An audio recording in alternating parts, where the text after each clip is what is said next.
Hey, it's Tim. And it's Amy from GoWithLess. We are so glad that you're here.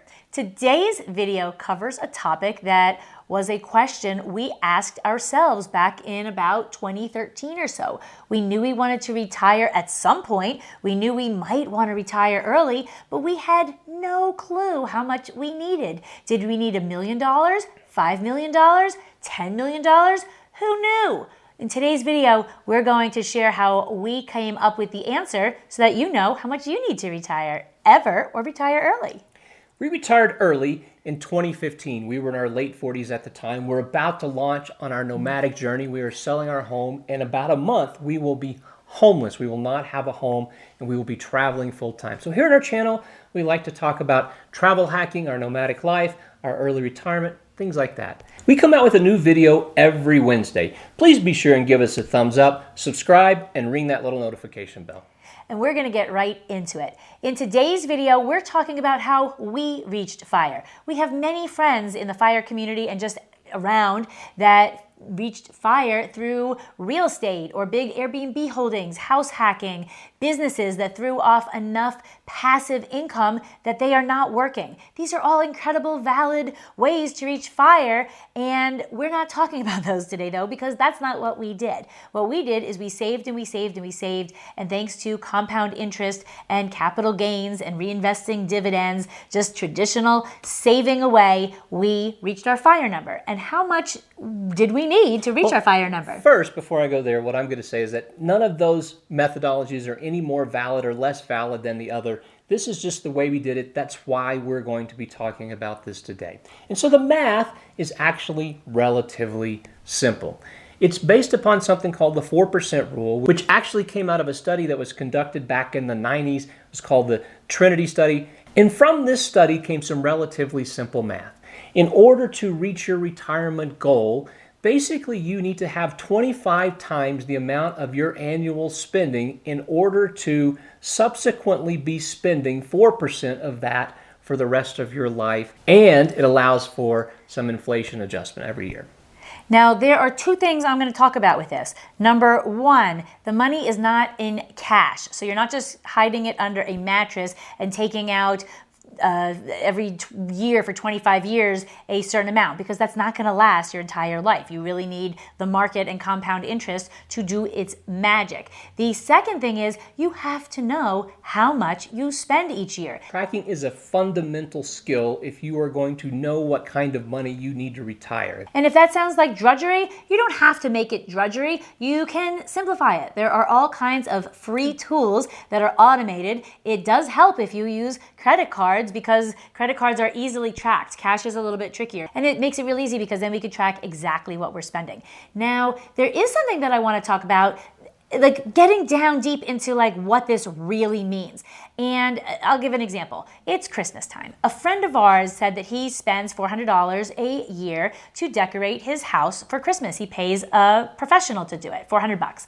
And he thought that was a great deal. So $400 for him to spend for the year, because he only does it once at Christmas time. Every year, ongoing. Every year times 25. So 400 times 25 equals $10,000. Now, this isn't the only thing that people are doing. So while that might be like, oh, that's just like a nice little thing and it's $400 a year, that's not going to break anyone's budget in terms of overall retirement, hopefully $10,000.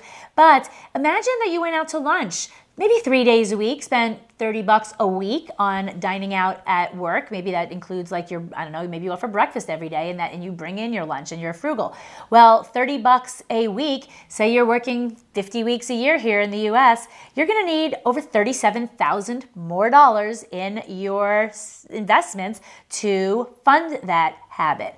Another, say you spend $200 a month on clothing. These aren't huge numbers. $30 a week, if you're not frugal, that seems kind of low to me in my past. $200 a month for people who go shopping, especially if you maybe have a family, not a lot. But you're going to need, I think it's $60,000 of money in the bank to fund that. Well, how long do you need to be extending your work life to pay for these habits?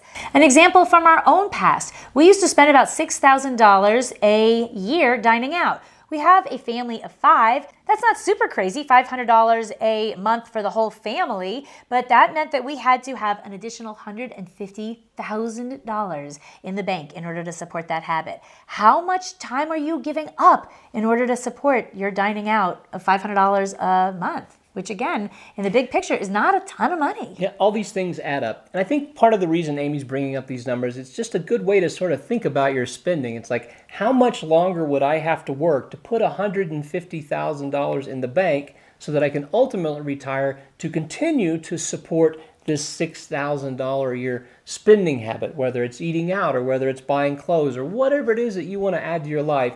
This is just a good way to think about how much longer do I have to work to keep this spending habit in my life.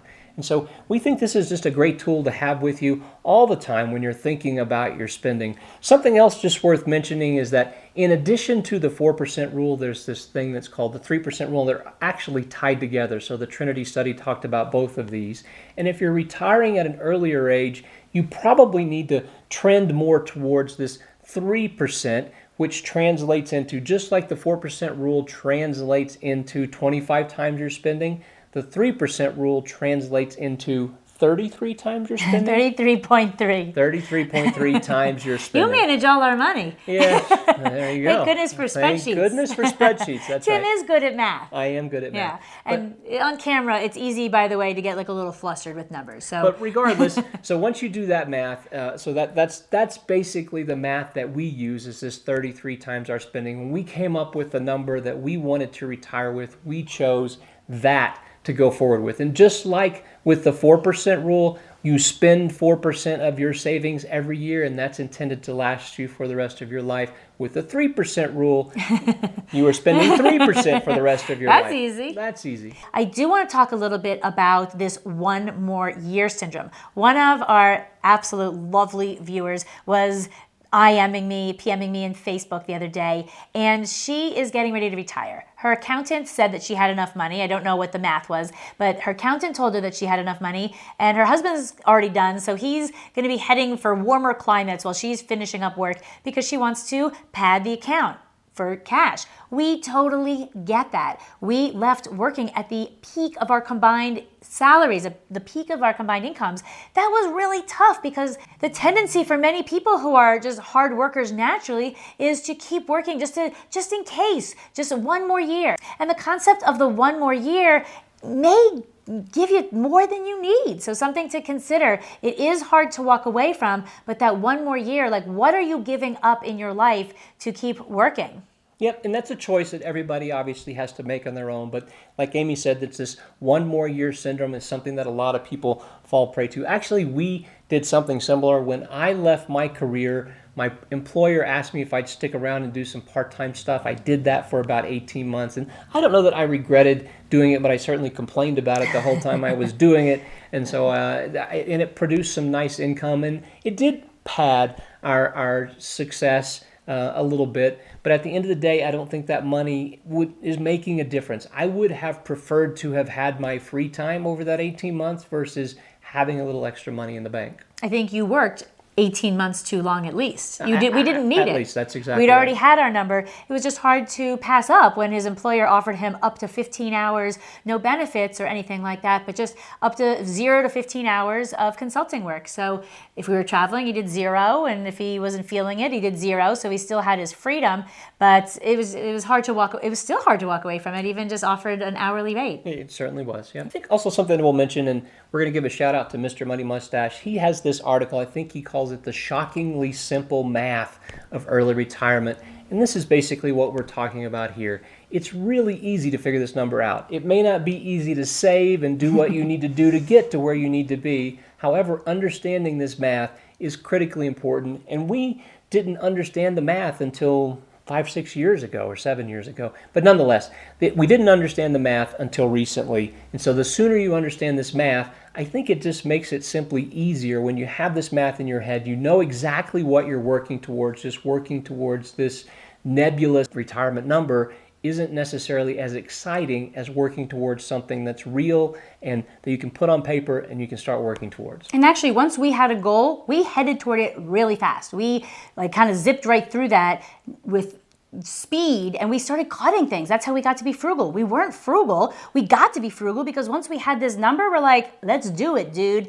And off we went. A note about Social Security, we're not exactly sure how much Social Security is going to be. We do get asked about this a lot. I'm 51, Tim is 52, so we're still far enough from getting Social Security that it's going to be part of our plan, but it isn't part of our, it hasn't factored into our number. Let's just say that. We think we've saved enough such that we can get over the hump and not need Social Security. So it hasn't really factored into our planning. But certainly it could if the things go wrong and we need that money. We believe it will be there for us in some way, shape, or form.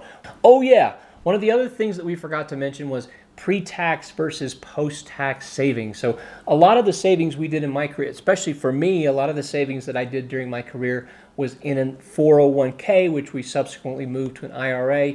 That's a pre-tax saving thing. And so we don't have access to that, easy access to that until we're 59 and a half. I think there are some hoops you can jump through. Actually, I know there are some hoops you can jump through to get early access to it. But luckily for us, most of Amy's savings was done outside of these pre-tax vehicles. So we actually have cash that we believe will last us until we're 59 and a half and need access to those savings accounts. And so that's certainly something to consider, especially something to consider if you are a younger person and you're looking to retire early. You need to figure out what that mix is going to look like for you to make sure that you have enough to get you through until you can access those pre-tax dollars.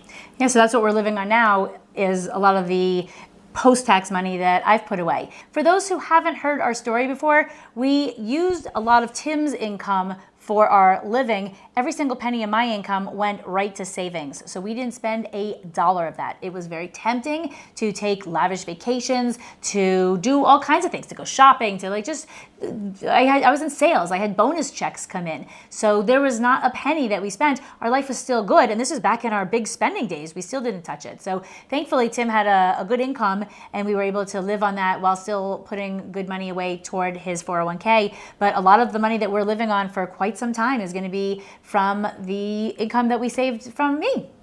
And here's the really great thing about that model that we had of saving all of Amy's income is that we have all of this post-tax money available to spend to get us down the road.